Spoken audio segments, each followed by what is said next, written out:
મિત્રો કેમ છો? મજામાં ને? જેનિલ એજ્યુકેશન ચેનલમાં આપ સર્વનું હાર્દિક સ્વાગત છે. મિત્રો આજે આપણે ધોરણ 7 વિષય હિન્દી ઘરે શીખીએ જુલાઈ 2020 તેના વિશે આ વિડીયોની અંદર અભ્યાસ કરવાનો છે. અભ્યાસને શરૂ કરતાં પહેલાં હજુ સુધી પણ જો આપે જેનિલ એજ્યુકેશન ચેનલને સબસ્ક્રાઈબ ન કરી હોય તો સૌથી પહેલાં આ એજ્યુકેશન ચેનલને સબસ્ક્રાઈબ કરો. ચાલો શરૂ કરીએ આજનો આ પાઠ. સૌથી પહેલાં અહીંયા આપણને 3 ચિત્ર આપ્યા છે અને એ ચિત્રના આધારે તમારે એક નવી વાર્તા, નવી કહાની જાતે બનાવવાની છે અને નીચે તમને જે ખાલી જગ્યા આપેલી છે એ જગ્યાએ તમારે એ લખવાની છે. જો તમારી બધાની કહાની કાંઈક અલગ પડતી હશે, તમારા વિચારો એની અંદર તમારે પ્રગટ કરવાના છે. ત્યારબાદ વાત કરવાની છે અહીંયા સ્વયં પ્રયત્ન કીજીએ, જાતે પ્રયત્ન કરવાનો છે. કેટલાક મુહાવરા આપણને આપેલા છે અને એ મુહાવરાનો અર્થ લખી અને તેનો વાક્યની અંદર પ્રયોગ કરવાનો છે. મેં અહીંયા એના જવાબ આપ્યા છે. ચાલો જોઈએ. સૌથી પહેલું છે કોઈ ચારા ન હોના. એનો મતલબ થાય છે કોઈ ઉપાય ન હોના. વાક્ય પ્રયોગ કરીએ તો कर्ज चुकाने के लिए किसान के पास खेत बेचने के अलावा कोई चारा न था. એટલે કે કોઈ જ ઉપાય હતો નહીં. आव देखा न ताव, बिना सोचे समझे काम करना. કોઈ પણ જાતનો વિચાર કર્યા વિના કામ કરી નાખવું. ઠાकुर साहब ने आव देखा न देखा सीधे ही गरीब पर गोली चला दी. ઠાकुर સાહેબે કાંઈ જાતનો વિચાર કર્યા વિના ગરીબ ઉપર ગોળી ચલાવી દીધી. ત્યારબાદ ત્રીજી જે મુહાવરો આપણને આપેલો છે માર ખા જાના. એનો અર્થ જોઈએ તો નુકસાન હોના. વાક્ય પ્રયોગ કરીએ તો લાખા વ્યાપાર મેં માર ખા ગયા. લાખો છે એ વેપારની અંદર માર ખાઈ ગયો એટલે એને નુકસાન છે એ ભોગવવું પડ્યું. ત્યારબાદ અહીંયા નીચે આપણને કેટલાક શબ્દ આપેલા છે, એનું આપણે લિંગ પરિવર્તન કરવાનું છે. મોરનું, મોરની, ઘોડાનું, ઘોડી, રાજા, રાની, દેવતા, દેવી, નાગ, નાગિન, શિક્ષક, શિક્ષિકા, કૂતા, કૂતિયા, શેર, શેરની.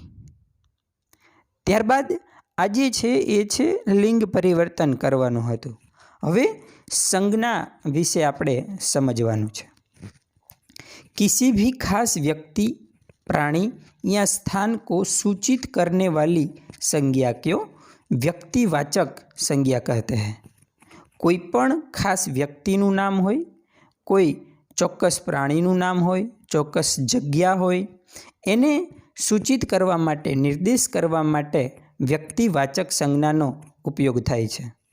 જો શબ્દ સંપૂર્ણ જાતિ કા બોધ કરાતે હૈ, આખી જાતિ વિશે સમજાવતો કોઈ શબ્દ હોય તો એ જાતિવાચક સંજ્ઞા કહેવાય છે. ઉદાહરણ અહીંયા આપ્યું છે નર્મદા અમરકંટક પર્વત સે નિકલતી હૈ. નર્મદા ચોક્કસ નદીનું નામ આપ્યું એટલે એ વ્યક્તિવાચક સંજ્ઞા છે. સભી છાત્ર આજ દેર સે આए. છાત્ર જે છે એ અહીંયા આખું છાત્ર એટલે બધા જ વિદ્યાર્થીઓની વાત કરી એટલે એ જાતિવાચક સંજ્ઞા છે. કોઈ પર્ટિક્યુલર એક વ્યક્તિનું નામ અહીંયા આપ્યું હોત, એવું લખ્યું હોત કે નયન દેર સે આયા, તો ચોક્કસ એક વ્યક્તિનું નામ આવી ગયું તો ત્યાં વ્યક્તિવાચક થાય. જ્યારે અહીંયા બધા જ વિદ્યાર્થીઓનું કીધું છે એટલે જાતિવાચક સંજ્ઞા થશે. ત્યારબાદ અહીંયા કૌંસમાં આપણને શબ્દો કેટલાક આપ્યા છે. એ જાતિવાચક છે કે વ્યક્તિવાચક સંજ્ઞા છે એનું ઉદાહરણ છે એ આપણે આપવાના છે. વ્યક્તિવાચક સંજ્ઞાની અંદર ભારત અને હિમાલય, જ્યારે જાતિવાચક સંજ્ઞાની અંદર નદી, ગાય, સૈનિક, પર્વત, પેડ અને કૂતા, આટલું છે જાતિવાચક સંજ્ઞાની અંદર આવશે. અહીંયા ટેકનિકલ પ્રોબ્લેમના કારણે બંને છે એ એકની અંદર સમાવિષ્ટ થાય છે, પણ તમે જોશો એટલે તરત ખ્યાલ આવી જશે. બે જ છે એ વ્યક્તિવાચક છે, બાકી બધા જાતિવાચક સંજ્ઞાઓ છે. ત્યારબાદ કથની ઓર કરની, બોલવું અને કરવું. ચાલો, એક સરસ મજાનો આપણને પેરેગ્રાફ આપેલો છે અને એ પેરેગ્રાફને પહેલાં આપણે સમજવાનો છે. એને સમજ્યા બાદ એમાંથી કેટલાક પ્રશ્નોના જવાબ આપણે લખવાના છે. महानगरों में भीड़ होती है, समाज या लोग नहीं बसते. भीड़ उसे कहते हैं जहाँ लोगों का जमघट होता है. लोग तो होते हैं, उनकी छाती में हृदय नहीं होता. जो અહીંયા શું વાત કરી કે મહાનગર એટલે મોટા શહેરોની અંદર ખૂબ ભીડ હોય છે, સમાજ અને લોકો ત્યાં રહે છે, પણ આમ નથી રહેતા. કઈ રીતે એ આગળ સમજીશું. ભીડ ઉસે કહેતે હૈ જहाँ लोगों का जमघट होता है. ભીડ એને કહેવાય કે જ્યાં ઘણા બધા લોકો ભેગા થયેલા હોય છે. लोग तो होते हैं, લોકો તો હોય છે, पर उसकी छाती में हृदय नहीं होता. એના छातीની અંદર हृदय होતું નથી. सिर होते हैं लेकिन उसमें बुद्धि या विचार नहीं होते. माथું હોય છે પણ मगज के विचार होतो नहीं. हाथ होते हैं लेकिन उन हाथों में पत्थर होते हैं विनाश के लिए. यह हाथ निर्माण के लिए नहीं होते. जो અહીંયા બહુ સરસ મજાની વાત કરી કે આ જે લોકો છે એ લોકોના હાથ હોય છે, પણ એ હાથ પથ્થર સમાન છે. એ કોઈ વસ્તુનું નિર્માણ કરવા માટે ઊભા નથી થતા, પણ વિનાશ કરવા માટે એ ઊંચા થતા હોય છે. भीड़ एक अंधी गली से दूसरी गली की ओर जाती है क्योंकि भीड़ में होने वाले लोगों का आपस में कोई रिश्ता नहीं होता. भीड़ एक गलीમાંથી બીજી ગલીની અંદર જાય છે, પણ ઘણા બધા લોકો હોય છે, પણ અંદરો અંદર એકબીજા સાથે સહેજ પણ સંબંધ હોતો નથી. एक दूसरे के कुछ नहीं लगते. सारे अनजान लोग इकट्ठा होकर विनाश करने में एक दूसरे का साथ देते हैं. जो અહીંયા વાત કરી કે એકબીજાને એ ઓળખતા પણ નથી, કોઈના કાંઈ લાગતા વળગતા નથી, છતાં પણ વિનાશ કરવામાં એકબીજાને એ ખૂબ જ સાથ આપે છે. क्योंकि जिन इमारतों, बसों या रेलों में यह तोड़फोड़ के काम करते हैं वह उनकी नहीं होती और ना ही उनमें सफ़र करने वाले उनके अपने होते हैं. એ જે લોકો જે વસ્તુનો વિનાશ કરે છે એની પોતાની વસ્તુ નથી હોતી અને એના પોતાના વ્યક્તિઓ પણ એની અંદર હોતા નથી. महानगरों में लोग एक ही बिल्डिंग में पड़ोसी के तौर पर रहते हैं, लेकिन यह पड़ोस संबंध रहित होता है. મોટા શહેરોની અંદર લોકો એકબીજાની બાજુની અંદર રહેતા હોય છે, છતાં પણ એકબીજાને ઓળખતા હોતા નથી. એમનો સંબંધ વિનાનો હોય છે. पुराने ज़माने में दही जमाने के लिए लोग जामन मांगने पर पड़ोस में जाते थे. પહેલાંના સમયની અંદર દૂધ મેળવવું હોય, દહીં બનાવવું હોય તો છાશને લેવા માટે પડોશીની અંદર જતા હતા. फ्लैट में फ्रीज है इसलिए जामन मांगने की ज़रूरत नहीं रही. सारा पड़ोस, सारे संबंध इस फ्रीज में फ्रीज हो गए हैं. બહુ સરસ મજાની વાત અહીંયા કરી કે હવે એની જરૂર નથી રહી. બધા જ સંબંધો શા માટે જરૂર નથી રહી? તો અત્યારે બધાયના ઘરે ફ્રીજ જોવા મળે છે અને આ ફ્રીજની અંદર જ આપણા સંબંધો ઠંડા થઈ ફ્રીજ થઈ અને પડી રહ્યા છે. ચાલો, એના કેટલાક પ્રશ્ન આપેલા છે, એના જવાબ આપણે શોધીએ. સૌથી પહેલું છે ગદ્यांश का शीर्षक दीजिए.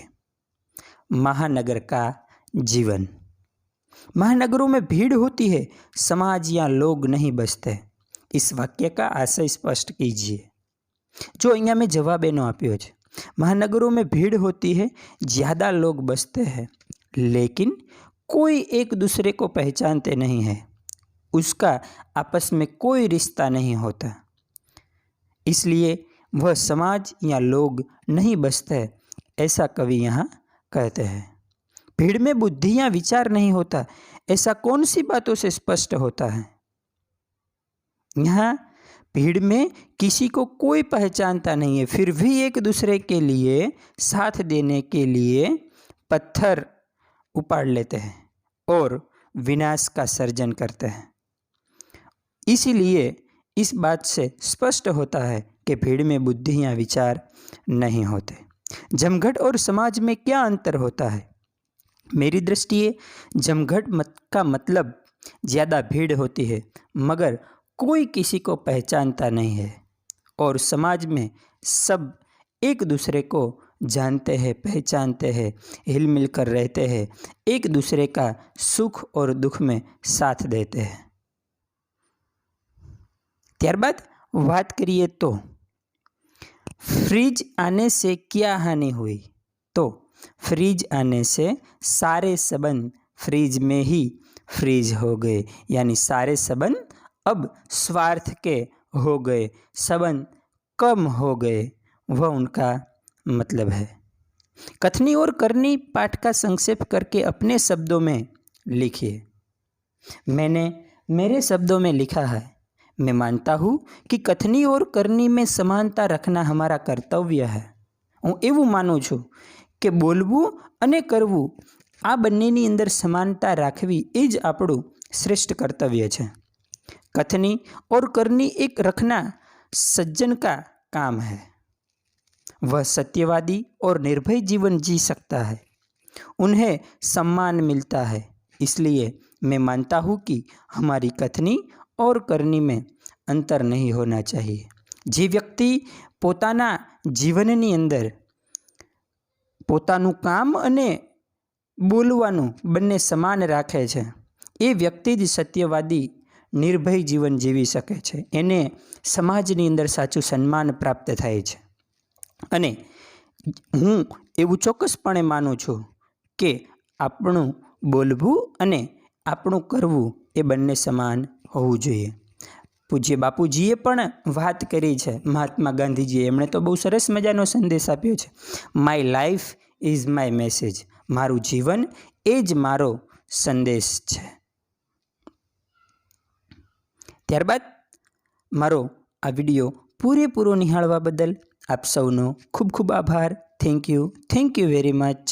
હજુ સુધી જો આપે આ એજ્યુકેશન ચેનલને સબસ્ક્રાઈબ ન કરી હોય તો આવા અવનવા વિડીયોને નિહાળવા માટે આ એજ્યુકેશન ચેનલને સબસ્ક્રાઈબ કરો, ગમે તો લાઈક કરો, કોમેન્ટ કરો, શેર કરો। Thank you very much.